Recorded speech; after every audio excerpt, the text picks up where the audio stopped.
Hello and welcome to Bible Bites Daily. Today we have reached the next book in the Bible, Numbers. We are in chapter 1 today. This chapter may seem like a mere list of names and numbers, but within its verses lies a profound message about identity, purpose, and faithfulness of our God.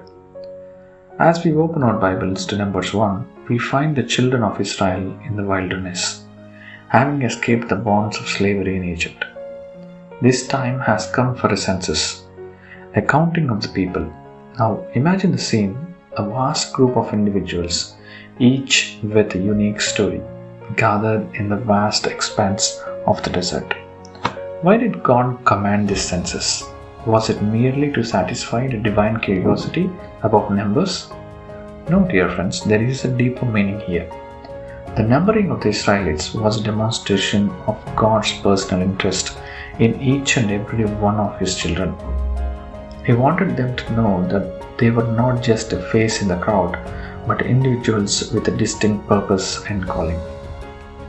In verse 2, the Lord speaks to Moses, saying, "Take a census of all the congregation of the people of Israel, by clans, by fathers' houses, according to the number of names, every male head by head."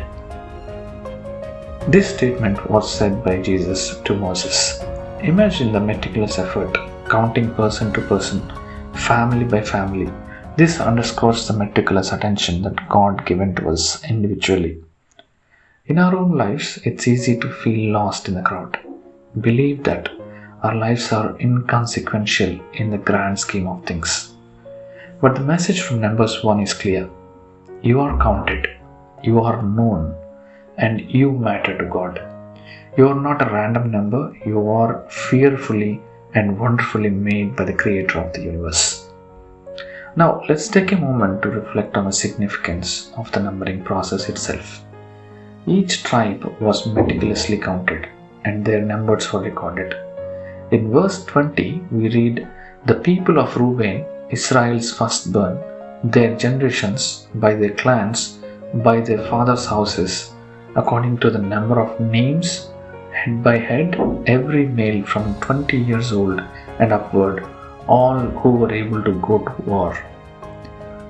So this statement we see in verse 20 of the first chapter. This detailed record keeping wasn't just for administrative purposes. It served as a reminder of the responsibility and calling each person carried. The counting wasn't about quantity, but about quality, about recognizing the potential within each individual and acknowledging their role in the larger narrative of God's plan. In our lives, we may not be counted for war, but we are certainly enlisted for a spiritual battle. Each of us has a unique role to play in God's kingdom. Whether we are parents, students, workers, or retirees, we have a purpose and a calling that extends beyond the ordinary. As we continue through Numbers chapter 1, we see that the Lord's command was carried out diligently. The leaders of each tribe took responsibility for the count, ensuring accuracy and precision. This speaks to the importance of leadership and order within the community of believers. In verse 54, we can see that the people of Israel did according to all that the Lord commanded Moses. That is what they did. So in the earlier verses we have seen that God ordering a census and He wanted in a particular manner. And in verse 54 we see that the people have done it. This obedience, this unity in purpose is a powerful lesson for us today. In our families, in our churches, and in our communities, may we strive for a spirit of cooperation and unity, recognizing that we are all part of a larger story written by the hand of God.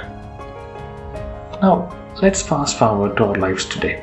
We may not be in the wilderness, and we may not be counted in a physical census, but God still knows us intimately. He knows the number of hairs on our head, as per Matthew 10:30, and He has a purpose of each one of us. Just as the children of Israel were counted and called to fulfill a specific purpose, So are we. Our lives are not a random assortment of events, but a carefully written narrative in which God decides us to play a vital role. What is your role in God's story? What is the purpose He has uniquely designed for you? We have to question ourselves today. As we conclude our reflections on this chapter, let us carry this truth in our hearts. We are counted, we are called, we are cherished by the Almighty. Our lives have significance and our actions have eternal consequences. May we walk in the assurance that we are part of God's divine plan, each with a role to play and a calling to fulfill. Thank you for listening. May God bless you all in abundance.